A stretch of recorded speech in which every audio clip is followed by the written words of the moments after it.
to be here at the Department of the Interior in this historic hall, in part because we just heard from the President of the United States, Barack Obama, and we will hear from him again later today. And in large part because of the fact that he has assembled a stellar team on his cabinet who you will be interacting with and hearing from as the day goes on. I'm not sure that in the history of this country, in fact, I'll just say it, in the history of this country, I am confident that there has never been a gathering like this where a President of the United States has brought his chief executives running all of the departments of the national government to have this kind of conversation. And so today, at this point in time in our conference, we move forward with the Economic Development, Natural Resources, Energy, and Agriculture panel. And we will have opening comments from each of the secretaries. All of them are stars in their own right. To my left is Tom Vilsack, who is the Secretary of the Department of Agriculture. He is a former two-term governor of the state of Iowa and someone who has been having listening sessions, including rural listening sessions, and also sessions with Indian communities across the country. Give Tom Vilsack a round of applause. Welcome to the Department of Interior. To his left, another very popular governor from the state of Washington, Gary Locke. Gary Locke. Gary Locke is a man about creating jobs and opportunity for everybody across America, and we are humbled and honored to have him as a member of the Obama team. So give him a round of applause, the Secretary of Commerce. And to my right, the person who is spearheading the energy revolution for the United States and for the world, Nobel Prize winner in physics in 1997, and a great catch for President Barack Obama to run the Department of Energy, Stephen Chu. Give him a round of applause.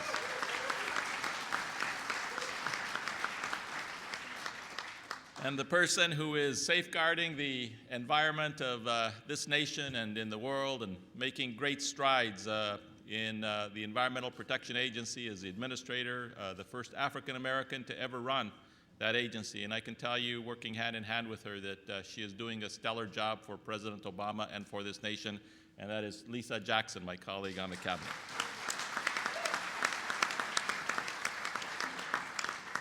I want you to hear from each of them, and then we'll go ahead and we'll engage in an interactive question and answer period with all of you. So we'll just start from our left and go all the way to our right, starting with you, Secretary Commerce, Secretary Locke. Well, thank you very much, Secretary, for your great work and leadership here at the Department of Interior.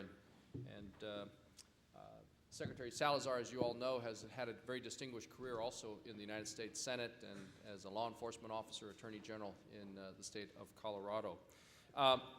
It's really a pleasure to be here and great to see so many friends from the state of Washington as well. I know that we have a lot of issues to discuss, and we're supposed to keep our opening comments super short. But let me just say that we at the Department of Commerce are committed to helping create more jobs in America. More jobs, and I know that in Indian land, issues of unemployment, social services are particularly acute. And we need to really bring all the forces to bear of the entire federal agencies, all the other federal government agencies, to really focus on creating more jobs, good-paying jobs for every person within this land, including Indian Nation. I'm really pleased that when I was governor of the state of Washington, I was able to work with the leaders of the 26 different federally recognized tribes, and so many of you are here today. And we worked a lot on natural resource issues. Truly a government-to-government basis. I really believe and respect the sovereignty of all the tribes, not just in the state of Washington, but now all across America. But we also focused on cultural issues and, in addition to natural resource issues, focusing on economic diversification. So many of the tribes in the state of Washington all around America depend either on natural resources, have moved into gaming, but are still trying to diversify. And we were able to incorporate the tribes to take them on our foreign trade missions to really help increase trade and to bring more jobs to the people of Indian country. I want to let you know that I have one person in the Department of Commerce that I count on and who has absolute direct access to my office to me anytime on any issue, and that's our Senior Advisor for Native American Affairs, Don Chapman. So Don, he's over there. Stand up. Just stand up. Back there. So he's with the Mohican tribe of Connecticut, and so any issues, please contact Don, and he has open access to us and to my office. I want to let you know that the Department of Commerce is expanding on the relationship that we have between the department and tribal nations. Just this year alone, we've already awarded some $16 million in grants to tribes or Native American-owned businesses. $7 million of that was under the Stimulus or the Recovery Act. But we also have programs to help Native American companies. And we've helped nearly 500 Native American-owned businesses get contracts worth more than $93 million. We've helped tribes secure more than $54 million in loans to support business activities. But we need to do better. We need to do more. And I want to let you know that we are absolutely committed as part of the economic recovery of this nation to make sure that that recovery and the prosperity of America includes tribal lands and tribal people. So thank you very much.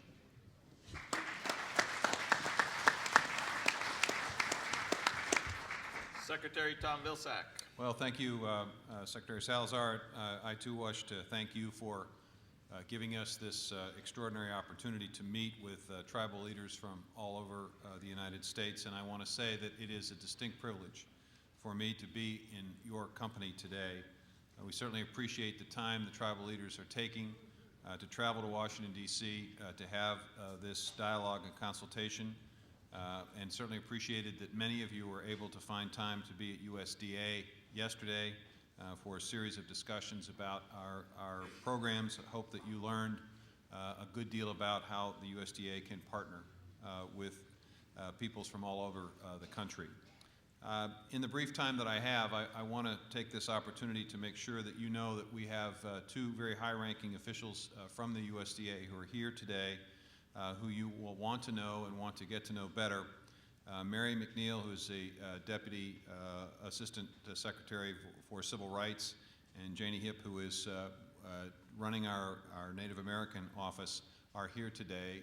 Mary and Janie, if you are in the audience, if you could stand, that would be helpful in the back there.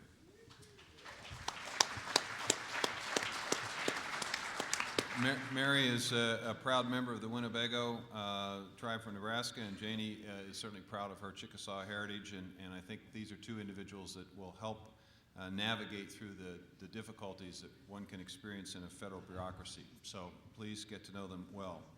4 principal concerns that I'll talk about very briefly today. There are a multitude of places where the USDA intersects with concerns.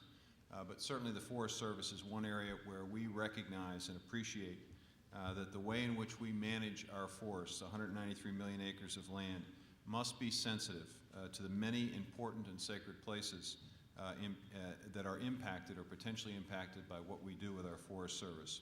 We need to continue our consultation and continue our discussions to make sure that we manage our forests in an appropriate way, and also recognize the important role that they play in providing subsistence opportunities for Native Americans. We have work to do in this area, but I think we are more sensitive than we've been for some time, and we look forward to continued dialogue. The second area is in food assistance. The entire country, but certainly American Indians and Native Alaskans have issues with reference to hunger and obesity, which we all are dealing with in this country. We want to improve the nutritional value of the food assistance that's provided, and we want to expand access to the many programs that we have to provide help and assistance. We know that food is expensive, and it is particularly expensive in rural areas, and it is particularly expensive for the people represented in this room today. So we need to do a better job of providing access to our programs and making sure that our programs are sensitive to the cultural needs of Native Americans and Native Alaskans. Gary Locke mentioned the need for jobs. That certainly is true in rural areas.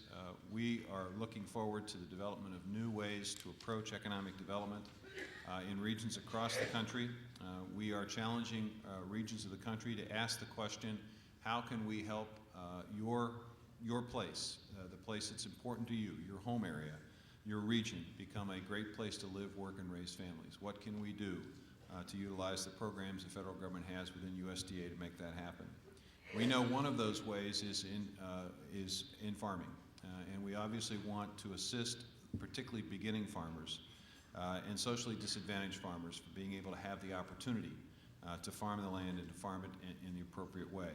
It's one of the reasons why we've got a tribal relations office, and one of the reasons why we've set up an office of outreach and advocacy. These two offices are now in the process of being staffed, commitments of resources, over $1 million in the Tribal Relations Office in particular, and $1.7 million for the Office of Outreach and Advocacy are designed to help and assist beginning farmers, socially disadvantaged farmers, being able to access USDA programs.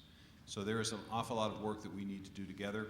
We need your help, we need your direction, we need your advice, and we want to be there to help. So thank you very much for the opportunity to be here this afternoon, and I look forward to the question and answer session. Thank you, Secretary Vilsack. Secretary Chu. Thank you, Secretary Salazar. The Department of Energy's missions touch Indian country in many ways, and I'm very glad to be here to continue the dialogues I've started in several areas in the country. We're committed to a meaningful discussion, dialogue with the tribes in the country, the government-to-government basis. I have to confess, we have an Office of Indian Policy and Programs. We've been slow in getting a director, taking a much more proactive role in trying to appoint the director and to staff this office as quickly as possible. So let me mention two issues. One, I'm acutely aware of that several tribal nations that border on the legacy of the Manhattan Project and the Cold War. And we have an obligation in the Department of Energy and the United States to protect the health and treaty rights of the tribes, as well as the cultural and natural resources that are important to you. The Recovery Act has contained $6 billion to accelerate the cleanup efforts of that legacy. I recently met with 4 of the tribes at the Hanford site, the Yakama Nation, the Nez Perce tribe, the Confederated Tribes of Umatilla, and the Wampum people, to get their input on how to carry out this work in the quickest way possible to restore the land that is so important to you. And overall, I believe the Recovery Act will allow us to shrink the footprint of our cleanup sites more than 40% by 2011. The second is that the Department of Energy is very committed to promoting energy development. And in August, I saw firsthand the unique challenges facing the Alaska Native communities.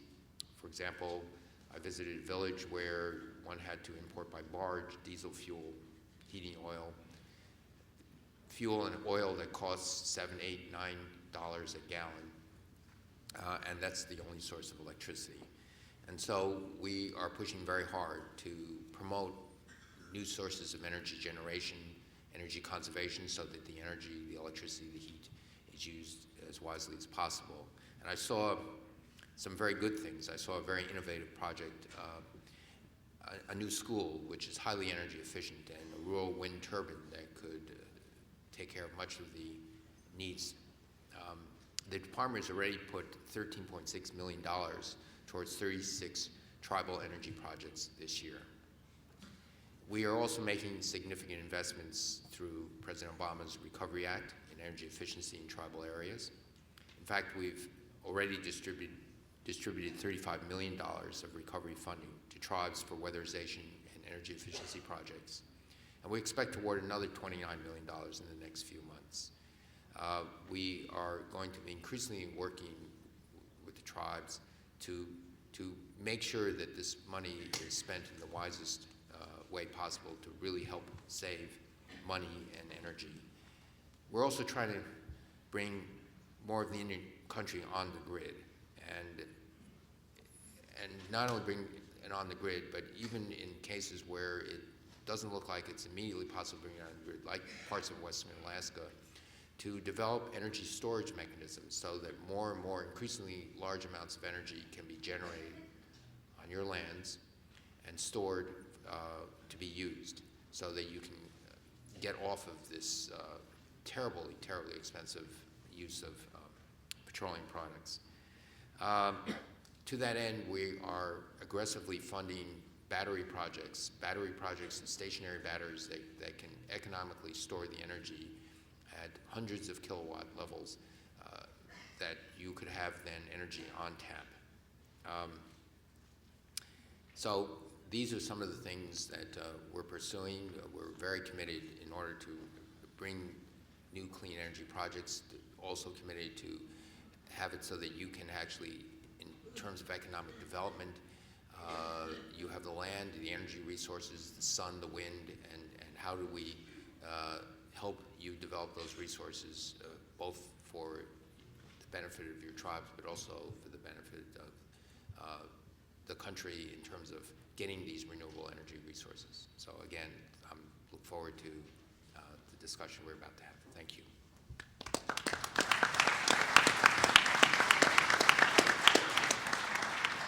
Thank you, Stephen. Administrator Jackson.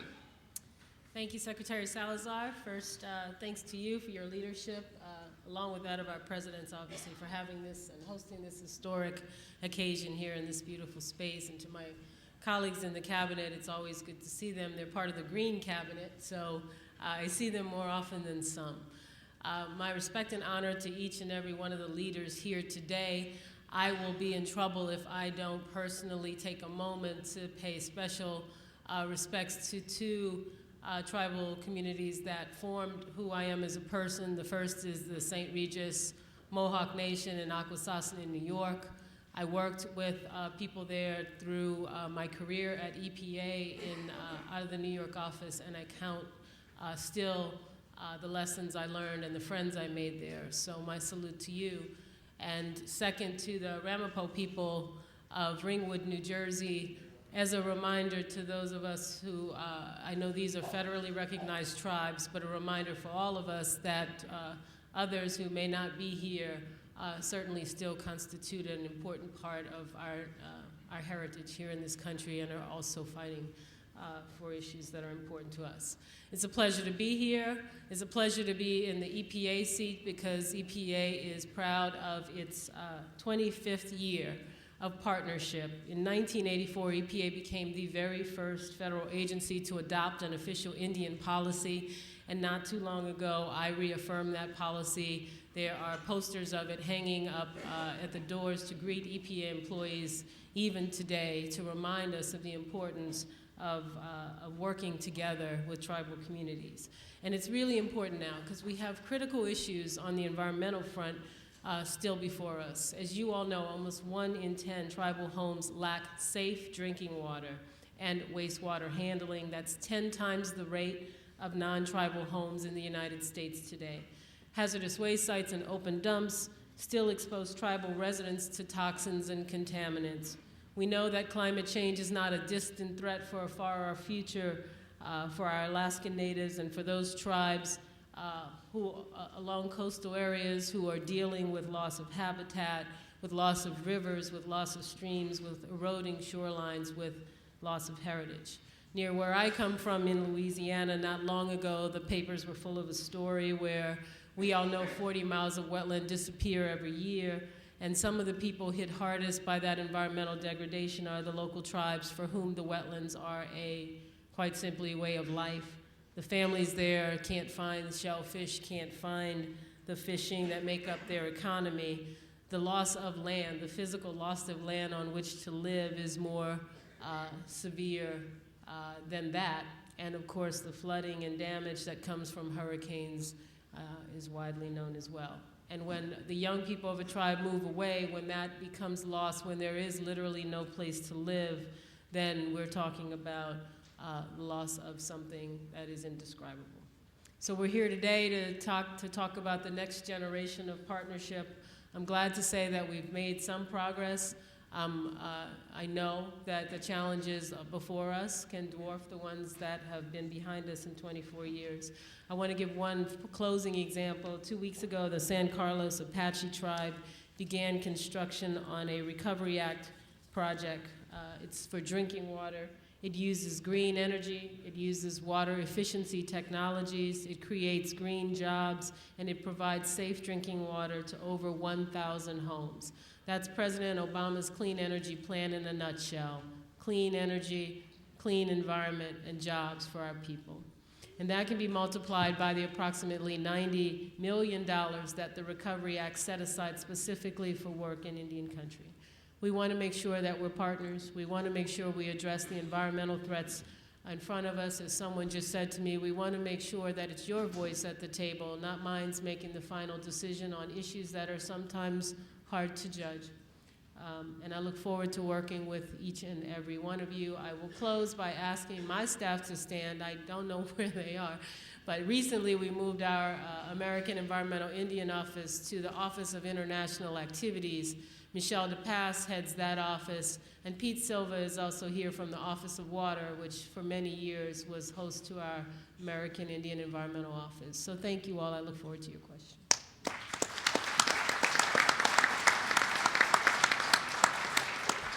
Well, I'm a little biased, but I do think that President Obama has put together the very best cabinet in the history of the United States of America. Okay?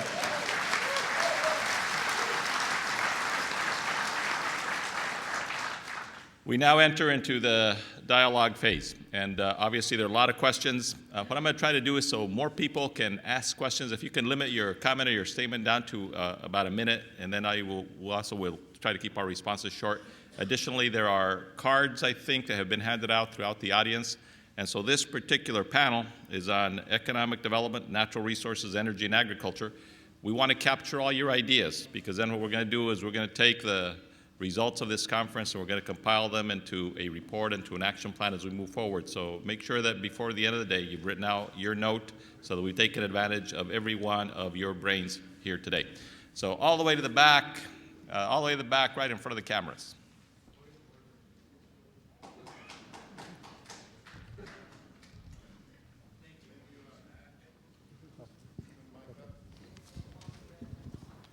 I know, huh? Hello.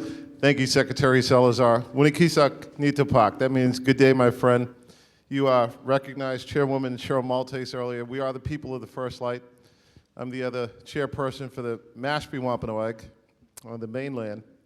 And, you know, I heard the Secretary of EPA talk about water and issues around that. And, you know, we're an ocean-based tribe. We're a shellfish-based tribe. You know, the jewelry that I have in my hand is wampum. That comes from the quahog shell.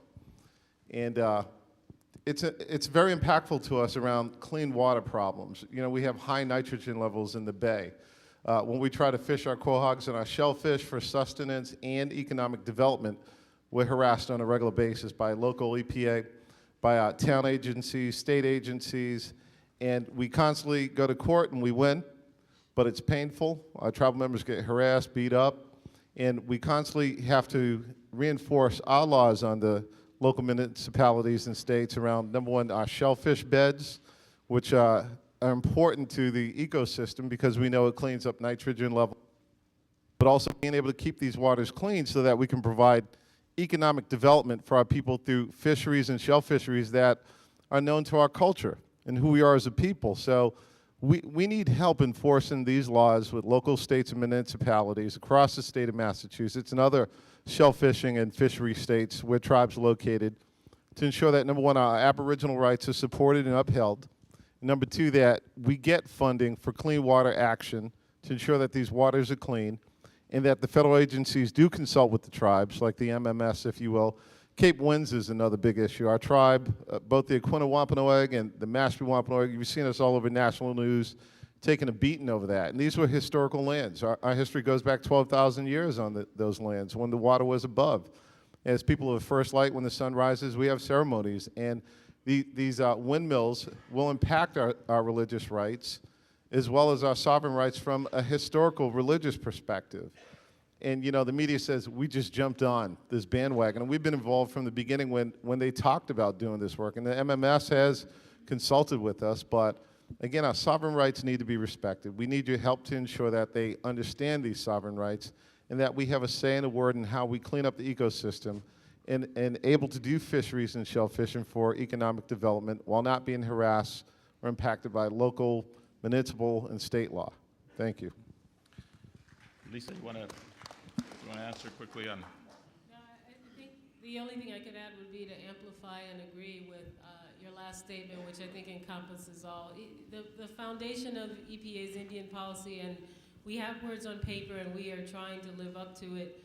I think we've made some good progress, but we have a long way to go, is to not only recognizing the sovereignty of tribal nations is very important, and the rights given by law that go along with that. And each of our, almost all of our environmental laws recognize specific rights for tribal nations, but to build the capacity so that that recognition allows you to have meaningful and informed participation in decisions. And so I will simply agree with that and say you outline a range of issues.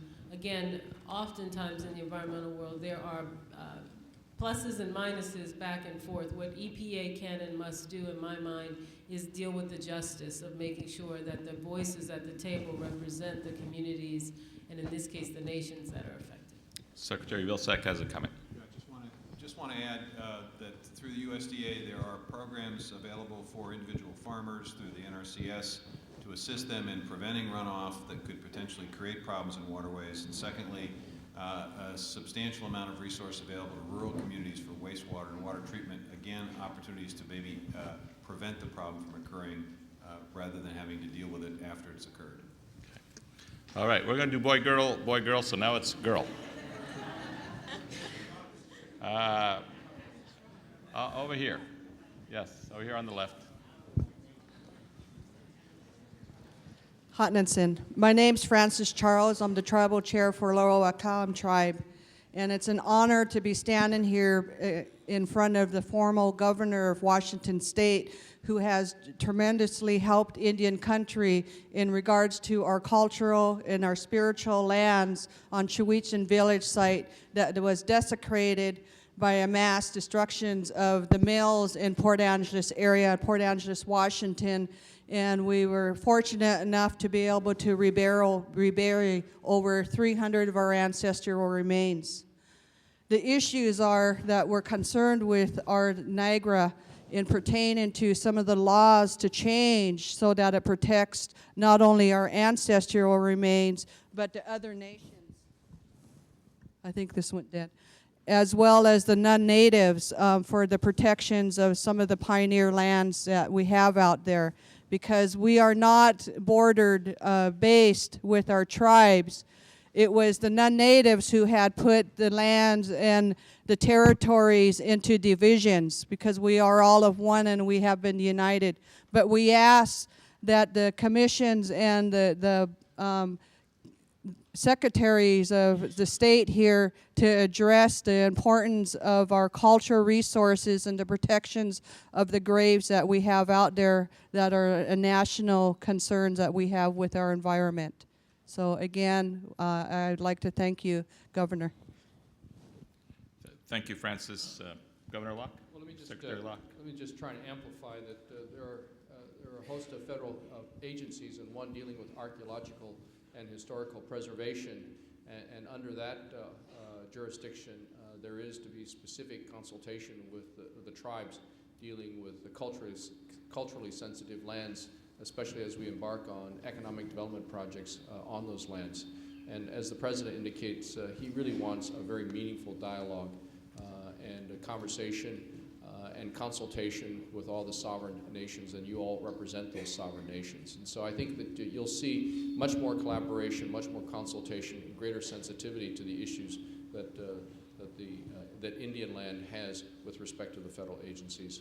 And we certainly, with respect to the Department of Commerce, have that sensitivity, as well as we focus on job creation. When we focus on industrial development, when we focus on trying to create more job opportunities. We need to make sure that as we build cell towers, et cetera, as we deploy, create towers for broadband high-speed internet, that these towers and other telecommunications installations do not affect culturally sensitive lands.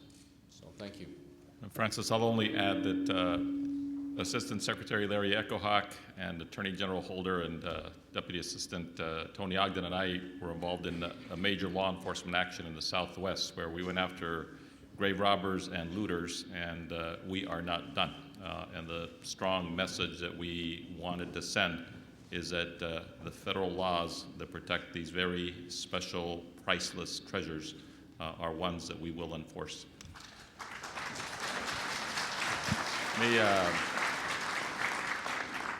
Back in the back with the vest, right in the middle.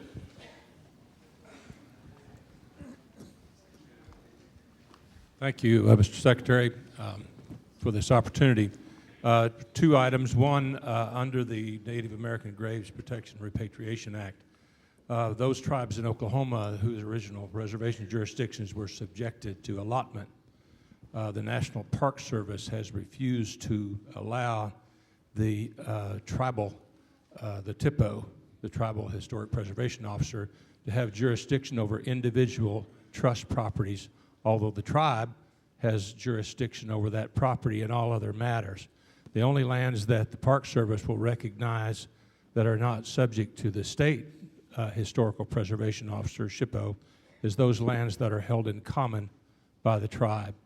And the original allotted lands were part of our reservation area, and the TIPO should have the jurisdiction over those, if you could help us with that.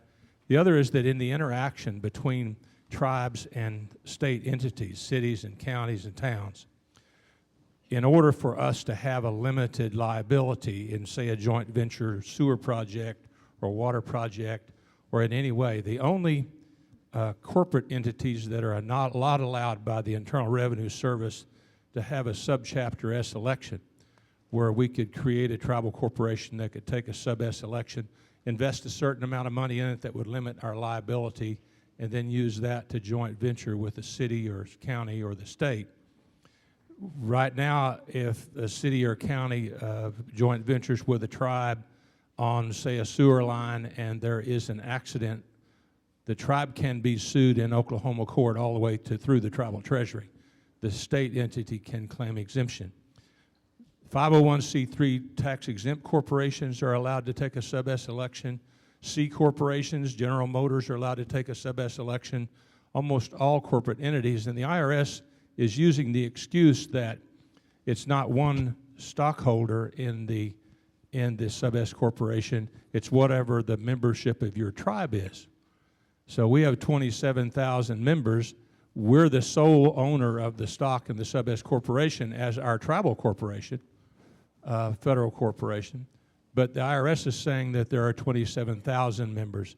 And it's unfair treatment because if we had sub-S capability, there are many things we could do on and off reservation, and those places where there are overlapping reservation and state jurisdictions, it would give us an equal footing and the ability to limit our liability. Thank you. Let me, on the National Park Service issue, let me take that up and we will get back to you and see what it is that we can do there, and hopefully we can have the kind of consultation there that you seek. On the IRS Treasury liability issue, unless one of my colleagues here have an answer to that, we will make sure that we get Timothy Geithner, and we'll get some feedback to you on that. Mr. Secretary, I apologize. I forgot to introduce myself. My name is John Barrett. I'm tribal chairman of the Citizen Potawatomi Nation in Shawnee, Oklahoma.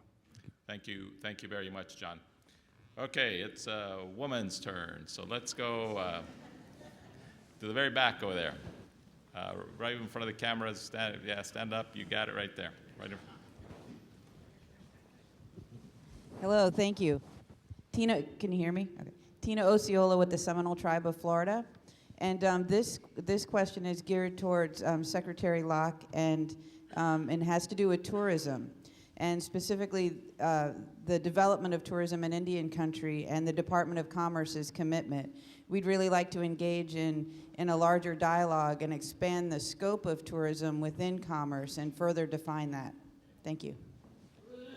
Secretary Locke. Tourism is actually one of the growing parts of our national economy, in which we actually count it as international trade. And there's tourism within the United States, but we also have a great number of tourists from around the world coming to the United States.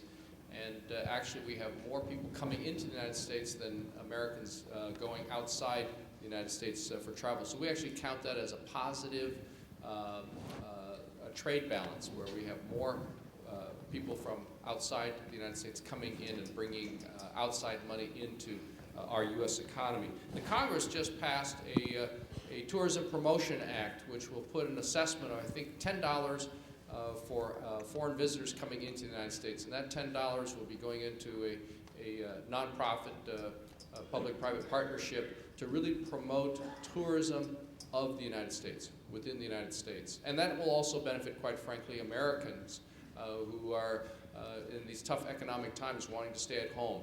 And this is an excellent opportunity to really showcase the cultural attractions of Indian land.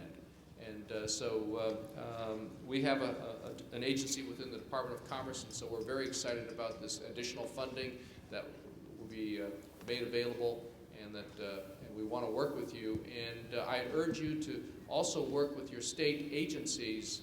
You know, when they talk about Visit Florida, and you have state funds to visit Florida, or even to visit Las Vegas or Disneyland in Florida or in California, that those state programs also include native lands.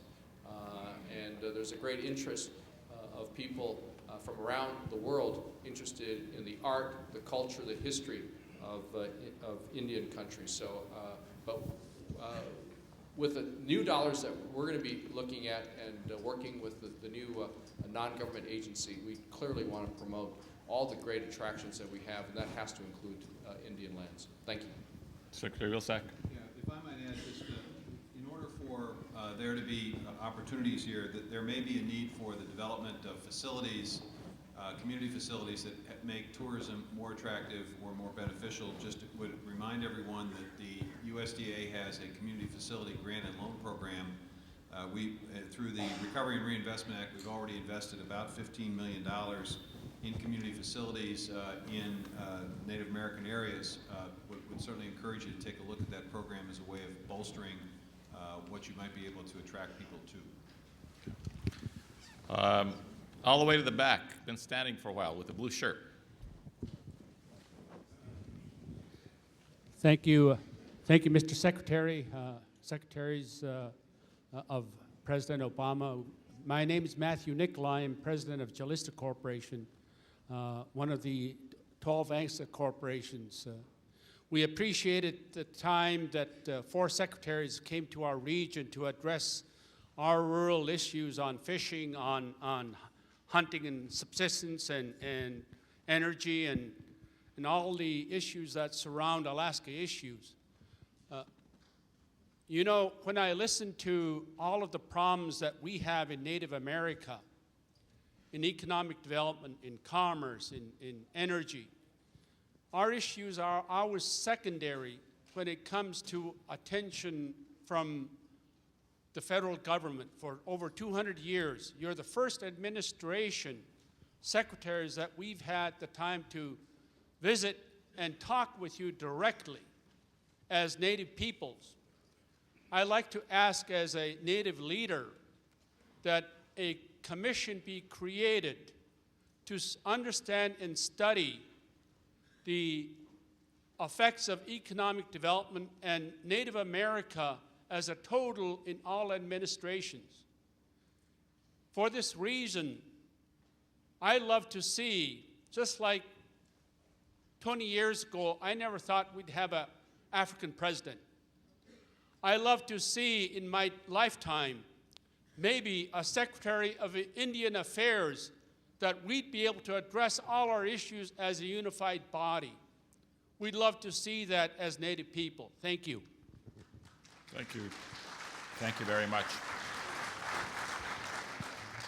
And suggestions like the ones that you are making will be suggestions we'll take back and, in consultation with all of you, try to develop a game plan on how we move forward. All right, let me swing over here to the right. Is there a woman over here on the right? Right there, yes, hand up.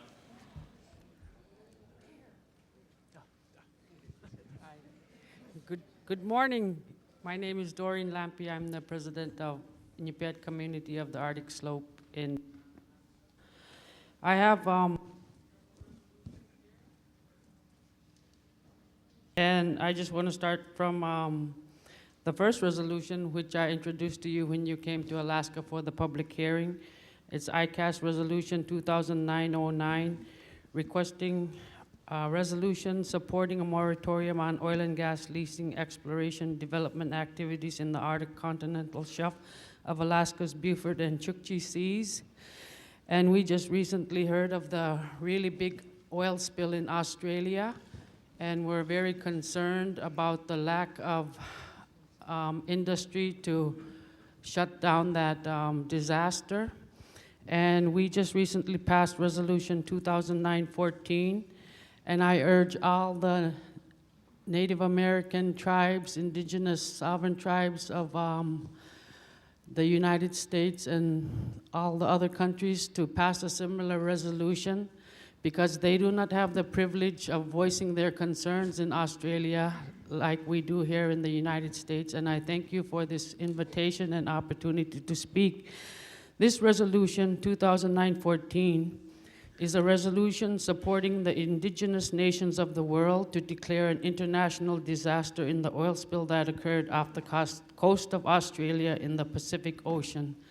As you know, our animals in the Arctic Ocean migrate to the Pacific Ocean, and we are concerned about the industry's lack of ability to shut down that oil spill and the lack of government enforcement to oversee these activities. We're scared that this could happen in our waters, and we'd like to see more governments be proactive in protecting the oceans and also assist the indigenous natives in Australia in this terrible disaster that has occurred. Thank you. Thank you very much, Gloria.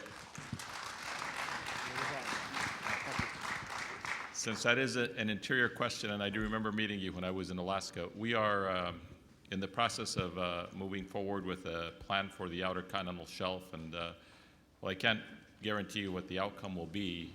What I can guarantee you is that we will take into account the best of science and also the input that we are getting from tribal nations who have spoken up and whose concerns I am very aware of.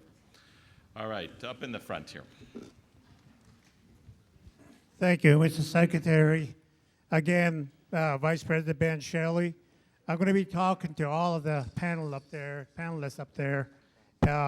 It's concerning Desert Rock Navajo Nation projects. And the Navajo Nation, the Navajo people stand on the edge of a great opportunity, sir, for the United States and the rest of the world by developing our energy and human resource. When we talk about energy, it's talking about revenue.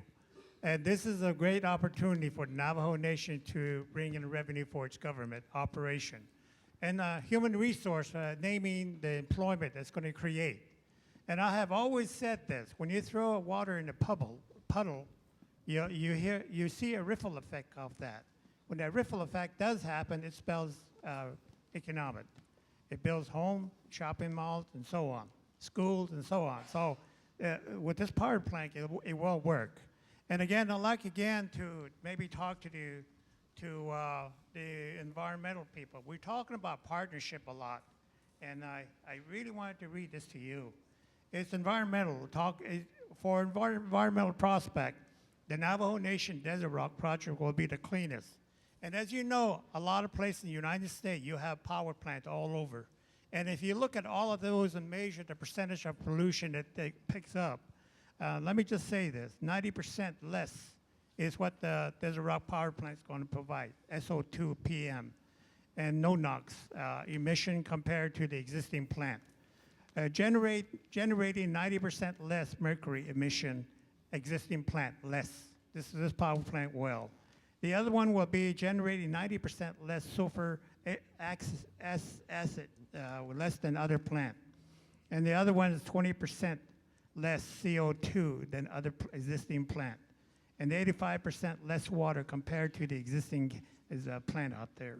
So what we have here before us, we have the Navajo Nation DPA and Site Global Power, LLC, the project's proponents, have committed to pursue the feasibility CCS components for Desert Rocks and are awaiting decision on at this point at US DOE.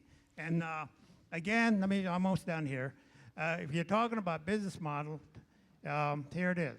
Developing agreement, lease right away, tax agreement, and water agreement all use Navajo laws to resolve dispute, enforceable in Navajo court, respecting tribal sovereignty. We've been talking about that. And then the other one is contract provides for tribal preference for employment and contracting. And the other one is contract provided for job training and workforce development. And this is what's going on. Thank you, Vice Partnership. President. One more. Partnership. Partnership You with only get 6. US EPA. All right, I'm done here. Partnership with US EPA. The air permit for Desert Rock has been remits to US EPA. The Navajo Nation and EPA are working together to resolve the remaining issue. We need your assurance that the US EPA and all branches of the federal government will work together to resolve the remaining permitting issue in a timely manner, consistent with the trust obligation of the federal government to the Navajo Nation. And I think we need to do this, Mr. Secretary. We need your help. Let me finish off with this conclusion. I have been to Tulsa. I've been to Tulsa, Oklahoma.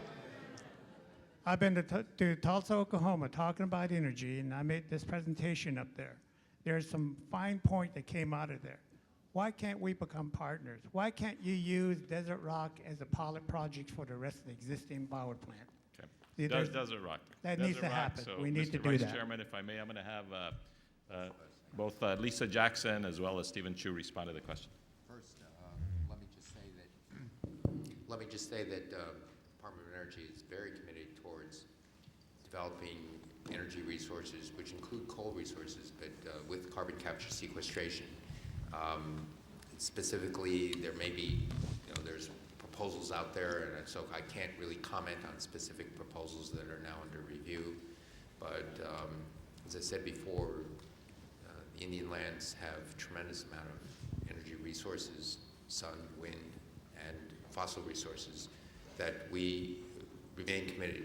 The fossil resources we have to develop in a clean way that would be good for the environment, and all the other resources. So in terms of, we're very committed in terms of working with the tribal nations in trying to develop these resources, because this is real wealth creation in your lands, and which is also going to be good for the United States. So we will do that. And many of the other things, the SOx, NOx, mercury, I think that's Lisa's territory. And all I'll add so that we can get to other questions. I've spoken to President Shirley. I know we'll be speaking in the future. You did a good thing, sir, which is bring to the Department of Energy's attention the opportunity to innovate with carbon capture and sequestration at this facility. The issues are tough because it is a very, very large coal-fired plant, and there are traditional pollutants as well as greenhouse gas issues as well. But I think what you did today is emblematic of what I saluted you for the last time we spoke, which is trying to find a solution that is a winner. And clean coal technology is one of the things President Obama is working on. So we will continue to stay at the table. We will continue to work with you. Thank you. Thank you, Lisa. All right. Middle and girl turn over here. Right here. In the red. The red coats are back. Right? No. It's an inside Northwest joke. Good afternoon. I think it's afternoon. My name is Fawn Sharp. I'm president of the Quinault Indian Nation in the state of Washington. On behalf of the Quinault Nation and the rest of the Northwest tribes, Secretary, I just want to take this opportunity to really thank you for your vision and leadership with regard to the issue of climate change. We had the opportunity to participate in Monday's session with you, along with 200 other national leaders across the country, and I'm just very encouraged that you invited Indian country to that session. I also want to thank you for the secretarial order on implementing the climate change principles set forth by President Obama, that you're also including a provision to have meaningful participation by tribes. I just briefly spoke with Larry Echohawk, and he's going to work on that right away to partner with tribes to figure out how that'll work on implementation on the ground. So I just want to thank you for that. 3 years ago, when we saw at Quinault that climate change was going to have tremendous value throughout Indian country on Indian lands, we weren't sure whether or not the federal government would respect our right to regulate internally matters of climate change, or whether it would be another Black Hills Gold situation where valuable resources are discovered, Indian tribes are set aside, and our resources are exploited for the gain of other people. And I just want to thank you that that's a dramatic departure from our history, and it's really encouraging, and I just really thank you for your vision and leadership on that issue. One other quick point, and I'll make this 30 seconds. I want to thank you for the opportunity as well to engage us in the budgetary process. Federal agencies have a trust obligation to fund Indian tribes at levels that are consistent with our managing our trust resources. The Quinault Nation undertook 2 different studies, one in 2007 and 2008, that dramatically showed a decline baseline funding and how that impacts us. We had a BIA shortage of foresters, and while it may seem like simply a personnel matter, that translated to our annual allowable cut being 2.5 years behind. That meant $12 million to our national budget. We also looked at our managing our fisheries resource and enforcement. We've been at the same funding 20 years, and our fishery resource has tripled in that 20 years. We've lost 30% of our spending power, and it's really impacted us at home. So I just really encourage you to continue your vision and foresight to honor our commitment on a government-to-government level, as well as the trust obligation the United States has to adequately fund our most sacred resources. Thank you. Thank you very much. And let me just say, this team up here is part of the team that is frankly moving forward on the climate change and energy agenda on behalf of President Obama, and we'll continue our work here. Now, in order for some space diversity here, I want to go the furthest person on the back on the left and the furthest person on the back on the right. Furthest back. Who's in the furthest back? Because I know how this works in church. The people in the back. Let's see. Furthest back. Stand up if you're the furthest back that wants to talk.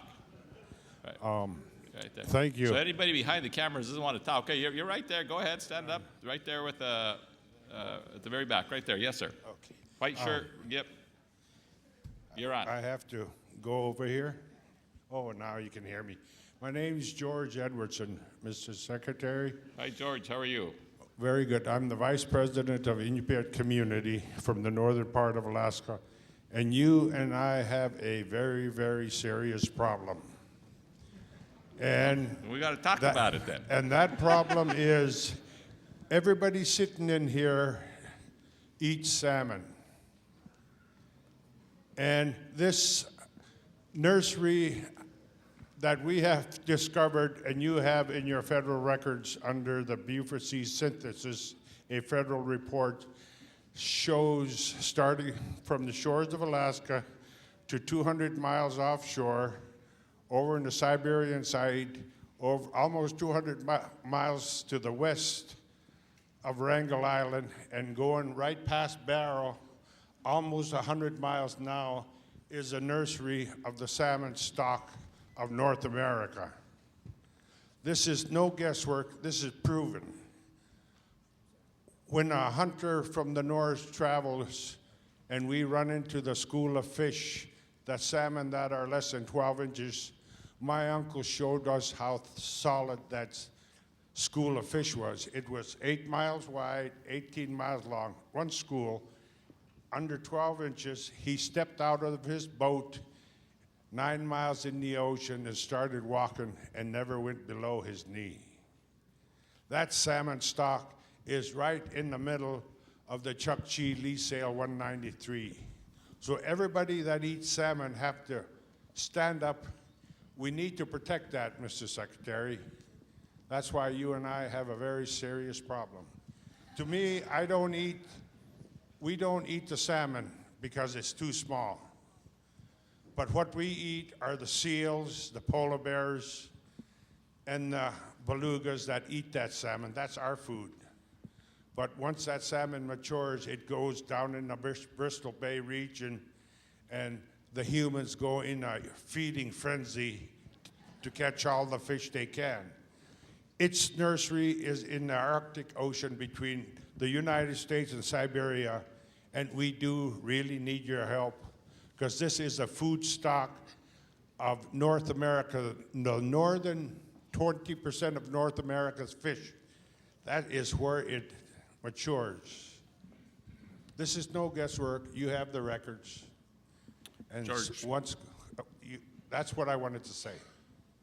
I appreciate the comment, and let me just say, because I know there are lots of questions here on the outer continental shelf, and we are taking a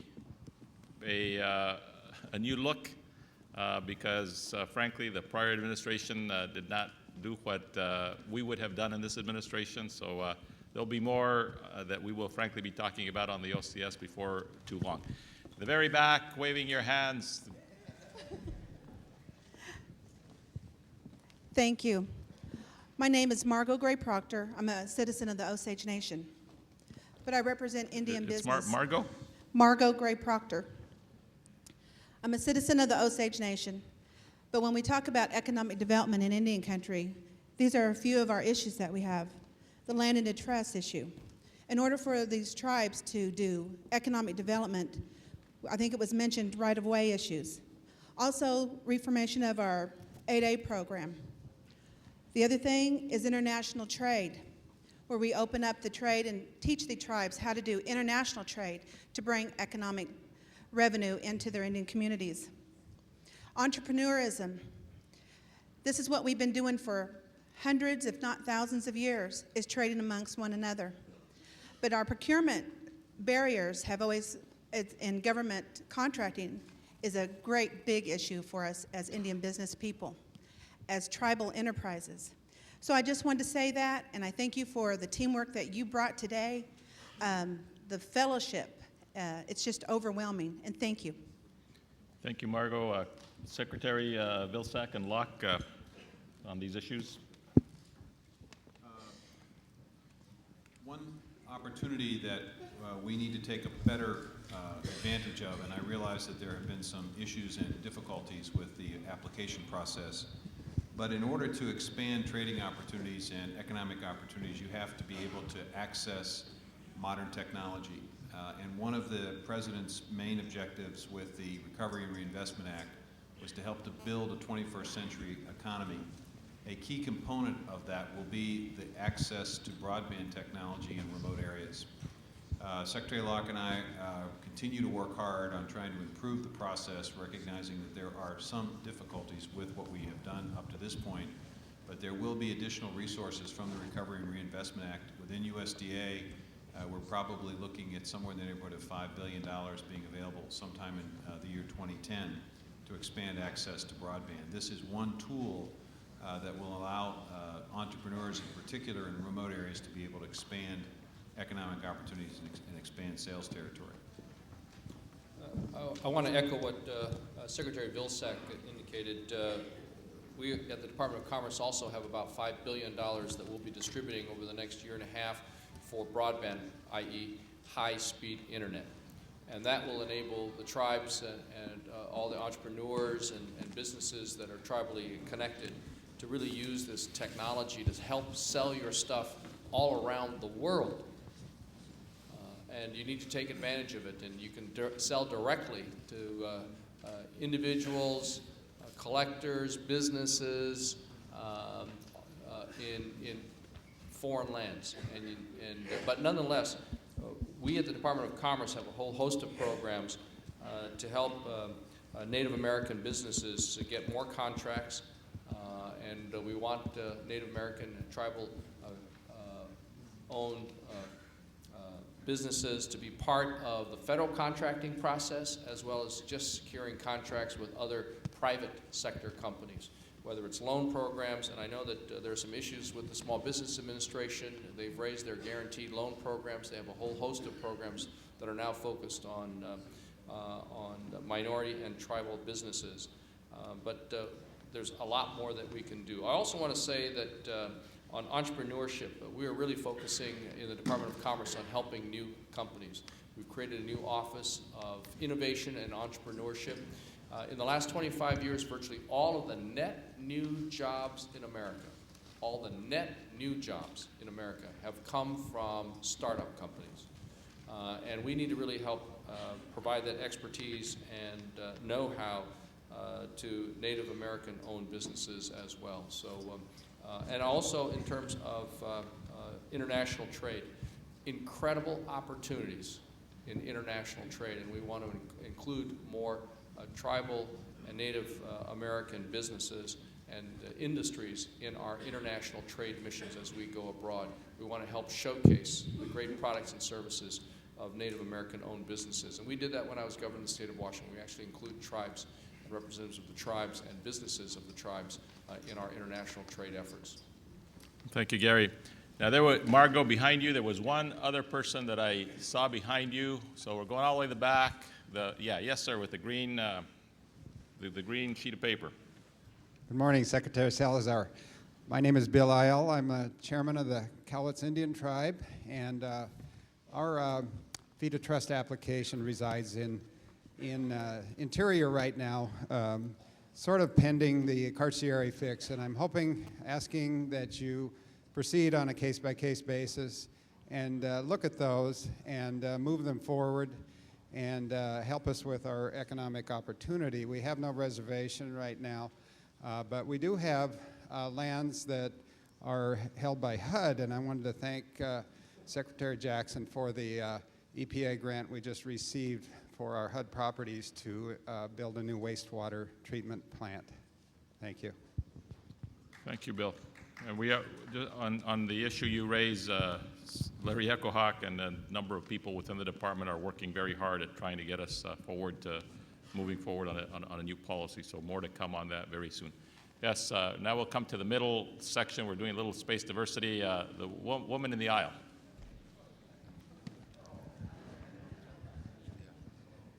My name is Shirley Laus. I'm the vice chair at Trinidad Rancheria in Northern California. And I'd like to make a few comments on an issue that we're having in California on behalf of a lot of coastal tribes. And that's the California initiative of the Marine Life Protection Act. And the tribes have been trying to get tribal consultation with the state agencies, and the answer is always no, that's a federal process. And we're having an uphill battle to have input and some dialogue with the whole process on the initiative. And what's been happening so far is tribes are being denied their subsistence and cultural gathering along the coast. What's going to impact us is the denial of shellfish gathering, seaweed gathering, any cultural or sacred site or ceremonial use along the coast.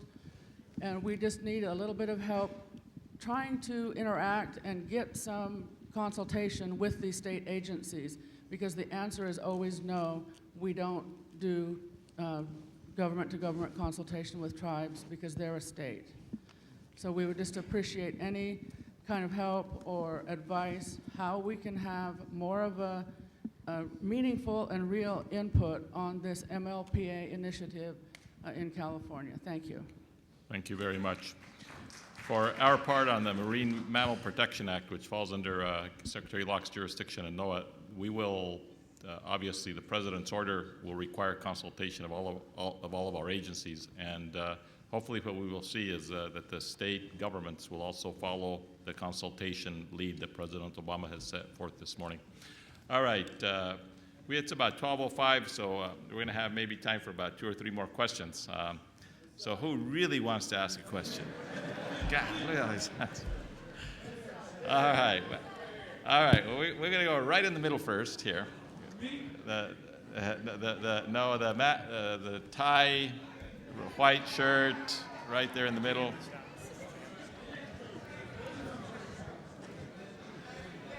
Are all of you from Washington? See over here, all the Washington folks have already, you have Gary Locke over here as a great ambassador, so I want to call him in the middle. Go ahead. Thank you, Secretary Salazar. My name is Jim Gray. I'm Principal Chief of the Osage Nation, also known as Margot's little brother. But I also wanted to say that this is something that we're going to have an opportunity, and many of us are very anxious to ask questions like this, because while it's tempting to be complimentary and constructive, I feel like I have an obligation to my own people to be more direct with my question. And really, I think many other tribes are feeling very similar, the same way. In the past practices, when a tribe has claims that they want to bring against the United States for mismanagement of their trust claims, this process has been pretty effective in being able to beat these tribes down through attrition. The United States has unlimited sums of money to fight these cases for years and generations. Sometimes cases go on for 20, 30 years before they're ever resolved. In these times when the budgets are tight, the monies that the tribes have to take care of their citizens is being diverted to fight these claims in the courts. And I've heard President Obama during the campaign say that in his administration, he was committing himself to resolving these tribal trust claims during his administration. And while I've been very reluctant to not say anything too harsh, I would like to know if, Secretary Salazar, you could speak to that issue as his appointee. Jim, I would be delighted to speak to that issue, and I can just tell you that I have personally spent a good deal of my own time with the Solicitor General of the United States, Hillary Tompkins, and with others who are in the Department of Justice working to see how we might get to a resolution. And I'm hopeful, and stay tuned. More to come. Okay? Right here.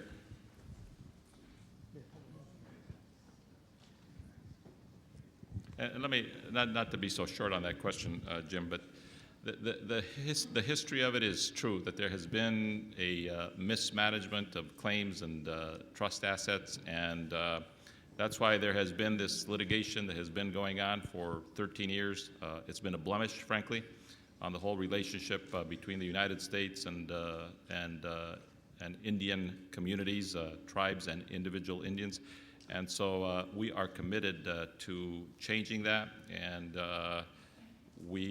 there's things that I can say today and things I can't say, but I can tell you that we're working on it very hard, and there's a lot more to come very soon.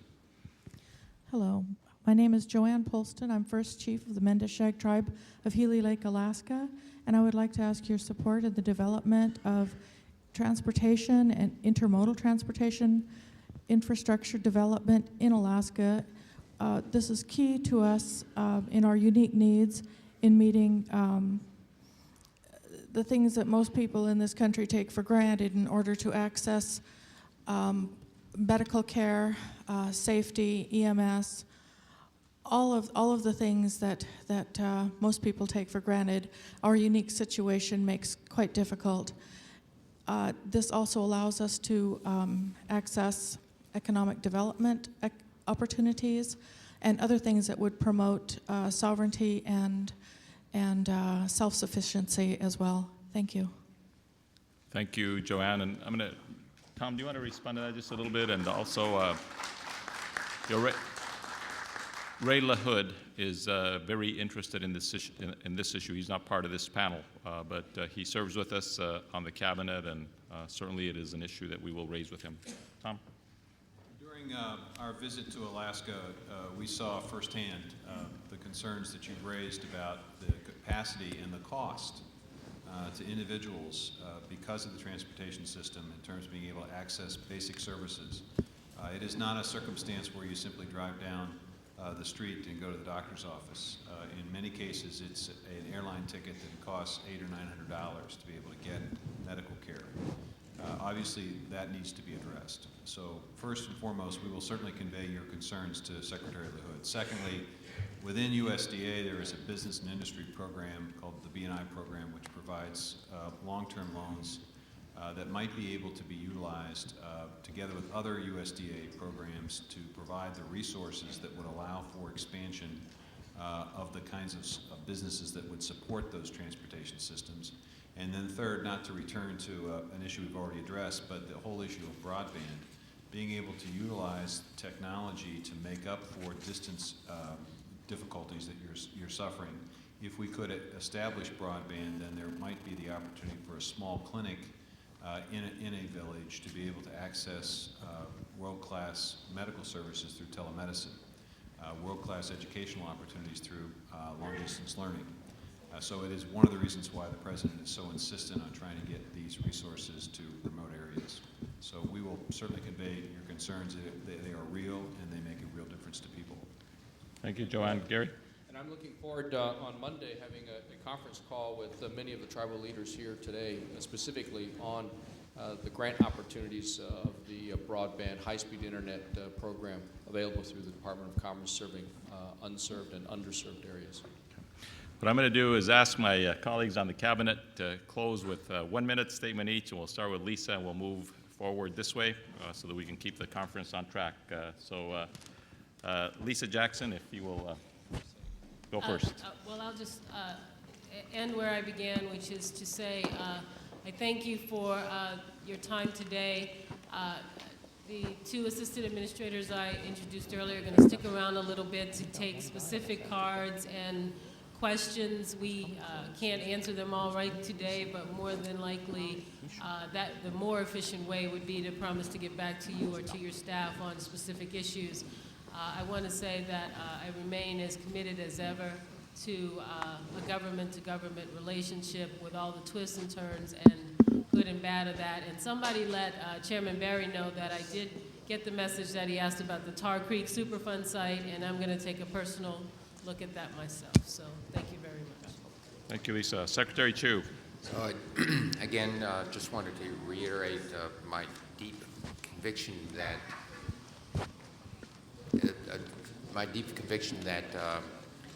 there's incredible opportunity for the tribes to really take part in what needs to be a new industrial revolution, the creation of energy, the creation of energy for your own use. When I visited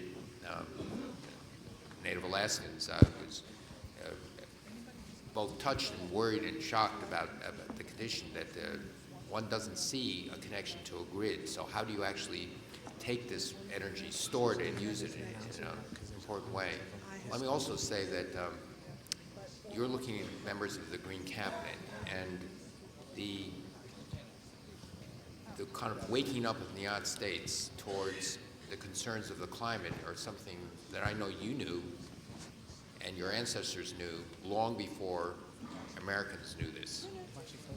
That the trust of the environment and the nurturing of the environment is something, I'll just tell you quite frankly, this is why I'm here. I got very worried about climate change. The people in Alaska, the people in the Pacific Northwest that I met know this because they see it with their own eyes. It's much more apparent there than it is within the Beltway here. And so you can rest assured that the people you see before you, this cabinet, this part of the cabinet, feels that the ultimate conservation on all grounds, to conserve the fisheries, to conserve the land, the water, this is a sacred trust that we all have. And we are very committed to making sure that the United States moves in a direction that you have historically been there for centuries. Thank you, Secretary Chu.